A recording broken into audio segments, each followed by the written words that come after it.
राधे राधे भाइयों, प्रिय दर्शकों, आप सभी का स्वागत है हमारे गोगा जी वीडियो चैनल में। और मैं हूं आपका भाई, आपका दास, आपका सेवक श्री कृष्ण शास्त्री, जिला एटा से।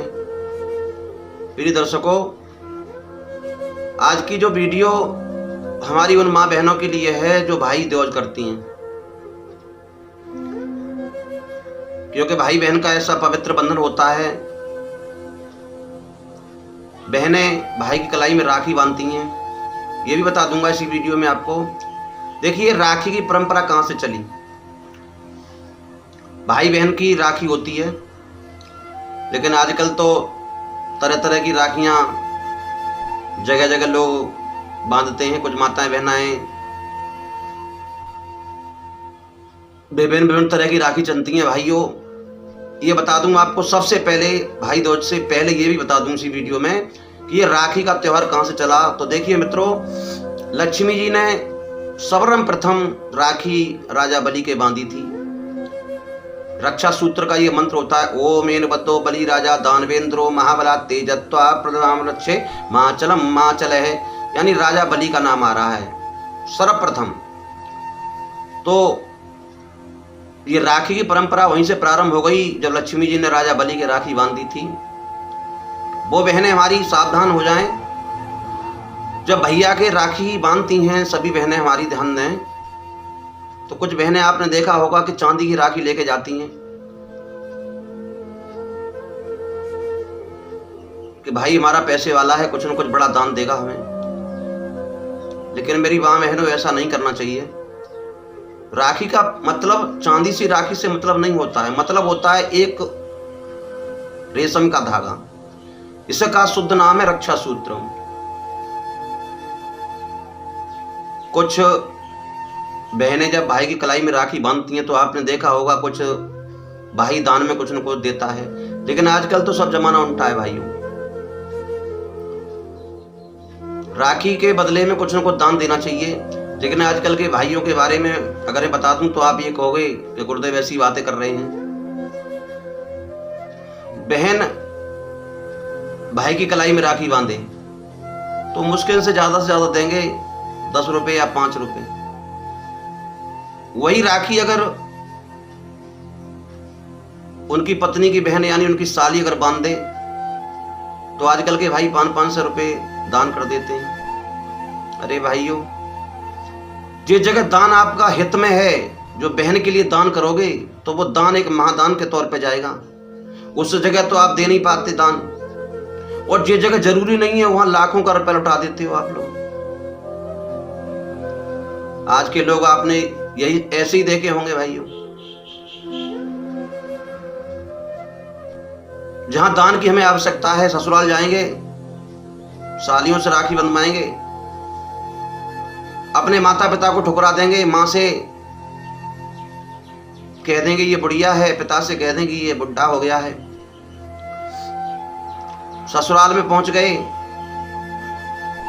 सास जी मिली, सास जी से सास नहीं कहेंगे, फिर वहां कहेंगे मम्मी जी। ससुर से कह देंगे पापा जी। अरे भाइयों, मेरे प्रिय दर्शकों, मैं इतना बड़ा ज्ञानी नहीं हूं। जो भी ज्ञानी लोग मेरा ये वीडियो देख रहे हैं, आप लोग बताना, जब सास से तुमने माँ कह दिया, माँ जी कह देते हैं ना, माँ जी, तो फिर पैर क्यों छुपाते हो उनसे? बोलो दर्शकों, बोलो प्रिय भक्तों, पैर उनके छुइए आप। ससुर से जब आपने पिताजी कह दिया, पापा जी कह दिया, तो उनके पैर छुओ। कोई गलत बात नहीं बता रहा हूं भाइयों, ये परंपरा वेदों की लिखी है। दामाद को सास के पैर छूने चाहिए, बल्कि उससे सास से पैर नहीं छुपाने चाहिए। ये बात कहाँ की है बता दूं मैं आपको। रामायण में जिस समय वहां उस प्रसंग को लेकर चलता हूं, जिस वक्त भगवान श्री राम ने धनुष तोड़ा था तो उन्होंने सुनैना के पैर छुए थे। तुलसीदास की लिखी हुई चौपाई है। मैं प्रमाण के साथ कहता हूं भाइयों, अपनी बनावटी बातें आप लोगों तक नहीं पहुंचाता, ये मेरा नियम नहीं है। कथा भागवत भी मैं करता हूं तो जो प्रमाण होता है उसी से बोलता हूं। रामायण में लिखी हुई चौपाई इस बात का प्रमाण है कि सास के पैर छूने चाहिए। कि सास समीप गए दो भाई, छुए पैर पद आशीष पाई। बता रहे बाबा तुलसीदास रामायण में कि सास समीप गए तो भाई छुए पैर पद आशीष पाई। उन्होंने सुनैना के पैर छू करके उनसे आशीर्वाद लिया था। एक और विशेष बात, बहुत जानकारी के लिए मैं आपको बता दूं भाई बंधु मां बहनों,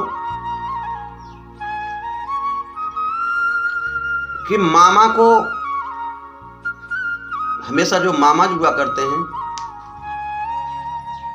जो भांजे लोग हैं, भांजे मामा से पैर नहीं उनको छुपाने चाहिए। क्यों? देखिए मामा शब्द है, लेकिन माँ और माँ, अगर माँ पे इतना फर्क है कि चंद्र बिंदी नहीं रखी हुई है, अगर वो भी रख दी जाए तो एक माँ में दो माँ जुड़ी हुई हैं भाइयों। इसलिए माँ और माँ यानी माँ का दर्जा वहां पर दिया जाता है।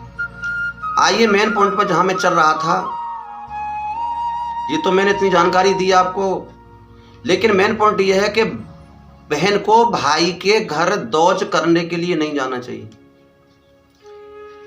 कुछ माताएं बहनें सोच रही होंगी गुरुजी ऐसी शिक्षा दे रहे हैं, इसी बहाने से हमें कपड़े मिल जाते हैं, जेवर आभूषण मिल जाते हैं, वो भी नहीं मिलेंगे हमें। अरे मेरी माँ बहनों ऐसा नहीं है, बल्कि भाई को अपने घर बुलाना चाहिए दौज खाने के लिए। अब आप लोग ये सोच रहे होंगे कि गुरुजी क्या बात बता रहे हैं। देखिए मैं रामायण में ऐसा कई जगह बातें भी बताई गई हैं, और भागवत में भी प्रसंग बनता है। सूर्य की पुत्री है यमुना मैया। सूर्य की पुत्री कौन है? यमुना। ये सूर्य की पुत्री है। सूर्य का पुत्र है यम। सूर्य का पुत्र कौन है? यम। सूर्य की पुत्री है यमुना मैया। जो भाई यमुना मैया में स्नान करके अगर बहन के घर दौज खाने आता है, यमुना में स्नान करके जो भाई बहन के घर दौज खाने आए, तो उसे यम नहीं सताते मरते समय। इसलिए हमारी माँ बहनों आपसे ये मेरा कहना है कि भैया जब दौज आती है तो भाई को अपने घर बुला लिया करो आप, कि भैया आप आ जाओ हमारे घर पर। चलिए वीडियो के साथ साथ और भी बात बता दूं, जन्मदिन आप लोग मनाते हो अपने बच्चों का? ये आज की परंपरा चल गई है, आज की फैशन चल गई है जन्मदिन मनाना। सारा सिस्टम उल्टा होता है। आपने देखा होगा केक बनाया जाता है, उस पर मोमबत्ती लगाते हैं कुछ लोग।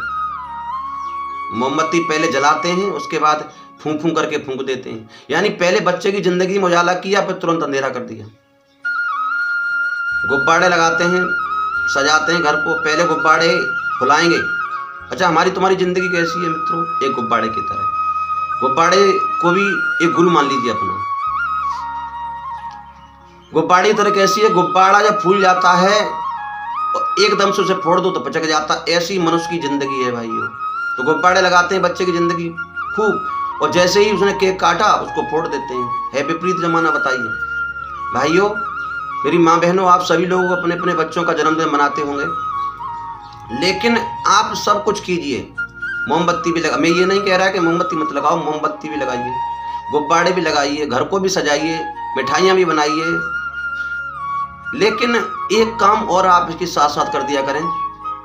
जो बच्चे का मैंने कुछ ये देखा है कि अच्छा बच्चे का जन्मदिन क्यों मनाते हैं? इसलिए तो मनाते हैं कि हमारा बच्चा 11 वर्ष का था, आज से हमारा बालक 12 वर्ष का हो गया। तो मेरी माँ बहनों, जिस दिन बच्चे का जन्मदिन हो उस दिन एक काम और कर लिया करो। और हाँ एक बात और, जो केक मैंने देखा है कुछ भाई बंधु केक बनवा के लाते हैं, उस पर बच्चे का नाम ही डलवा देते हैं। ये सबसे ज्यादा गलत है भाइयों। सबसे बड़ी गलती आप यही करते हो। जो केक बनाया जाता है बच्चे के लिए, उस पर बच्चे का नाम नहीं डलवाना चाहिए। क्योंकि जब बच्चा उस केक को काटेगा, अरे आप समझने की कोशिश करो मैं क्या कह रहा हूं। बच्चा काटेगा, जिस नाम को हम बढ़ाने की कोशिश कर रहे हैं उसी नाम पर छुरी चला देगा वो, तो कहाँ उचित है? उस जगह कोई फूल बनवा दिया करो, कोई चित्र बनवा दिया करें उस पर, लेकिन उस पर नाम नहीं डलवाना चाहिए। और सबसे इम्पोर्टेंट चीज, सबसे महत्वपूर्ण बात यह है कि जिस दिन बच्चे का जन्मदिन हो, बर्थडे हो, उस दिन किसी ब्राह्मण को बुलाइए अपने घर पर और यज्ञ जरूर करा दिया करें आप। ये सबसे मेन जानकारी मैं आपको दे रहा हूँ। जिस दिन बच्चे का जन्मदिन हो उस दिन हर भाई बंधु माता बहना अपने घर पर यज्ञ करवाएं। अच्छा, यज्ञ करने से क्या फायदा होगा? एक तो घर की दरिद्रता खत्म होगी, दूसरे मंत्रों का ब्राह्मण जो उच्चारण करेंगे, और हाँ एक बहुत विशेष बात है, यज्ञ हमेशा ब्राह्मण से ही कराना चाहिए भाई। विष्णु भगवान का 7वां अवतार है ये यज्ञ। मित्रों, उस दिन आप लोग अपने घर पर यज्ञ जरूर करवा दिया करें। इससे बच्चे के जो ग्रह होते हैं वो शांत हो जाते हैं। और ज़्यादा ना करें तो कम से कम 5 संत या 5 ब्राह्मण को बुला करके भोजन करा दिया करें। उसके बाद अपने रिश्तेदार वर्ग के पड़ोसी नातेदार जो भी इकट्ठे हुए XYZ वहाँ पर उनको भोजन कराएं। आशा करता हूँ मित्रों ये जानकारी आपको अच्छी लगी होगी। अगर अच्छी लगी हो तो कमेंट बॉक्स में बता देना। एक छोटा सा काम और कर देना, वीडियो के नीचे जो लाल कलर में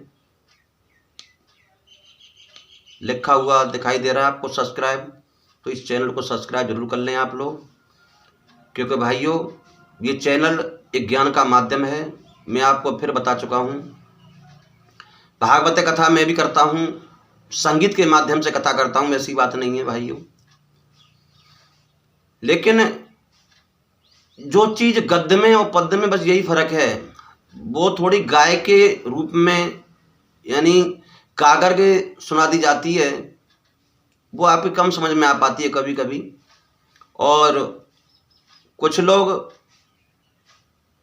गद्य में सुनाते हैं तो गद्य की बात बताई हुई अच्छी समझ में आ जाती है। इसीलिए मैं किसी, देखिए मेरी एक और आदत है भाइयों, मैं किसी कथावाचक हुआ, आजकल देख रहे हैं हमारी बहुत सी बहन बेटियां कथाएं कर रही हैं, नाना प्रकार के गीत गाती हैं तरह तरह के। लेकिन मेरी माँ बहनों, मेरी बहनाओं, मैं आपसे ये नहीं कह रहा कथा मत करो, खूब भागवत करो, माता पिता का नाम रोशन कीजिए। आजकल लड़कियां बहुत आगे हैं, लेकिन अपनी मर्यादा में रह करके, अपनी मर्यादा में रहिए। उस व्यास गद्दी की इज्जत कीजिए जो हमें बड़े शुभ कर्मों की बात मिली है। उल्टे सीधे अश्लील गाने गाना, उल्टे सीधे गहने पहनना, मंच पर ओवर एक्टिंग करना, क्या ये आपको शोभा देता है? उस परिवार को शोभा देता है जिस परिवार से आप जुड़े हुए हैं? मैं आपसे ये नहीं कह रहा, कुछ लोग ये कहते हैं कि बहनें कथा करती हैं, बेटियां गद्दी पर बैठती हैं, खूब बैठिए आप, हम ये नहीं कह रहे, लेकिन उसकी मर्यादा में रह करके करेंगी आप तो अच्छा होगा। नाना प्रकार के गाने, नाना प्रकार के गीत, कि चूड़ियां बजाऊं के बजाऊं कंगना। अरे मेरी बहनाओं, मत चूड़ियां बजाओ, मत कंगना बजाओ, भक्तों से तालियां बजवा लिया करो। जब परमात्मा के यहाँ जाओगे तो चूड़ियां कंगना साथ में नहीं जाने मेरी बहनाओं, केवल परमात्मा का नाम साथ में जाएगा, केवल भगवान का नाम साथ में जाना है। चूड़ियां कंगना बजाने से जो कथा करा रहे हैं आपसे, जो सुन रहे हैं, उनका तरण नहीं है, तरण केवल परमात्मा का नाम लेने से होगा। मेरी बात अगर बुरी लग रही हो तो क्षमा कर देना भाई बंधुओं। मैं हमेशा स्पष्ट कहता हूं, दो हाथों को मिलाने से, आपस में मिलाने से प्रेम बढ़ता है और भाव बढ़ता है। इसलिए आपसे ये मेरा निवेदन है भाइयों, क्षमा करें, माफ़ी चाहता हूँ। आज की वीडियो में अगर कोई ऐसे शब्द मेरे मुंह से निकल गए हों जो आपको अच्छे न लगे हों तो मुझे क्षमा कर देना। मिलूंगा आपसे नेक्स्ट वीडियो में, तब तक के लिए राधे।